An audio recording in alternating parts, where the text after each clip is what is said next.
Hello students, गौरव study point में आपका स्वागत है।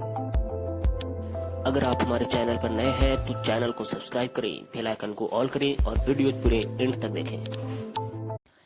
तो दोस्तों, आई एम आदित्य गौरव और आज हम पढ़ने वाले हैं जीवीय कारक।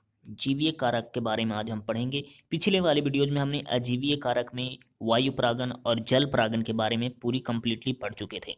आज हम पढ़ेंगे जीवीय कारक, जिसमें हम कीट परागन के बारे में पढ़ेंगे। कीट में परागन कैसे होती है, क्या होती है, विशेषताएं क्या होती है, सभी हम पढ़ेंगे दोस्तों। तो चलिए हम पढ़ते हैं।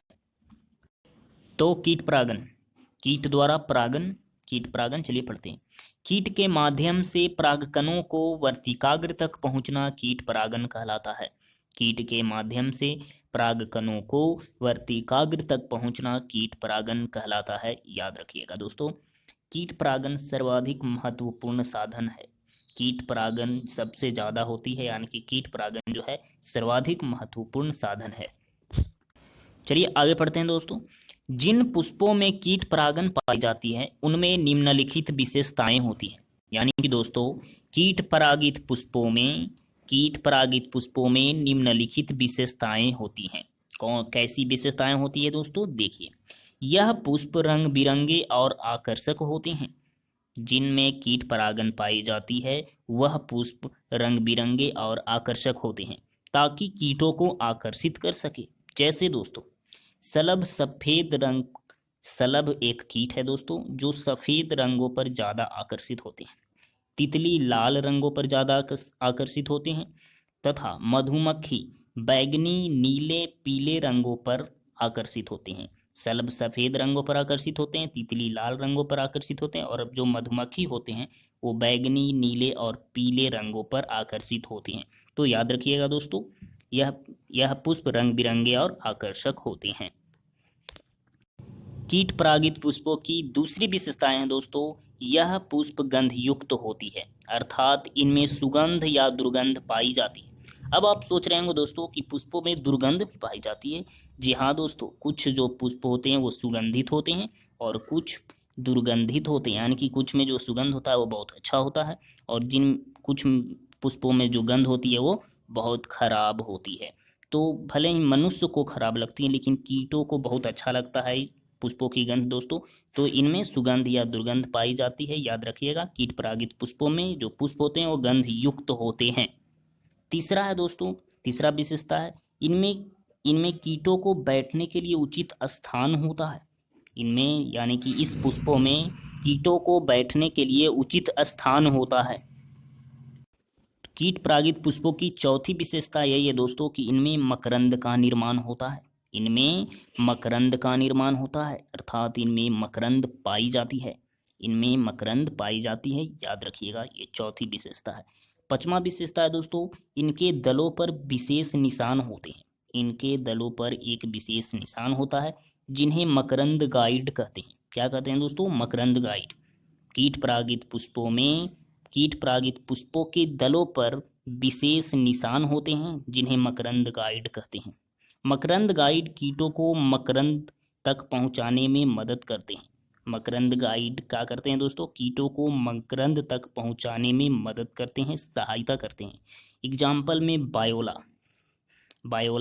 एक पुष्प है दोस्तों, उनके जो दल होते हैं उन पर एक निशान पाई जाती है, विशेष निशान पाई जाती है जिन्हें मकरंद गाइड कहते हैं। मकरंद गाइड कीटों को मकरंद तक पहुंचाने में मदद करते हैं। ठीक है दोस्तों, समझ में आ गई।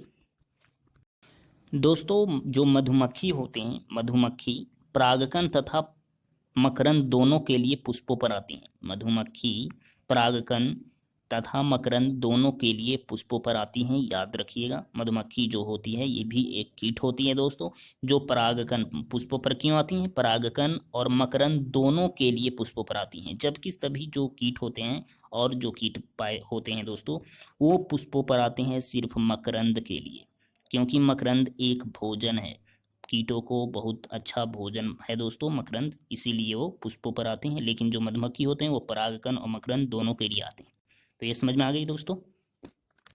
कीट परागित पुष्पों की छठी विशेषता है दोस्तों, इनके जो परागकण होते हैं वो भारी होते हैं। कीट परागित पुष्पों की परागकण भारी होते हैं तथा परागकणों पर पीला चिपचिपा पदार्थ पाया जाता है।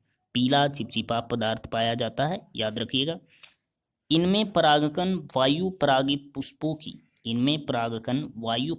पुष्पों की तुलना में बहुत कम निर्मित होते हैं।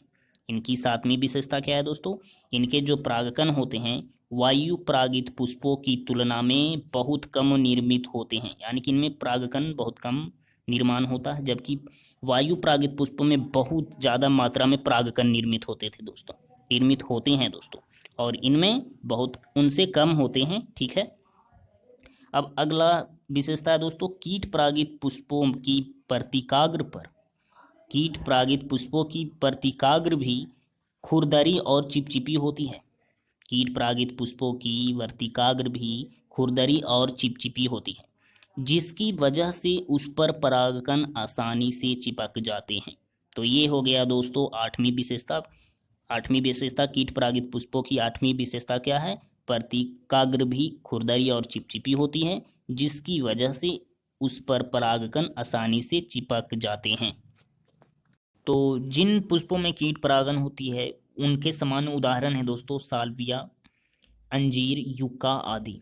दोस्तों ये सभी पौधे हैं, अंजीर, यूका, साल्विया, ये सभी पौधे हैं, इनके जो पुष्प होते हैं उनमें कीट परागन होती है।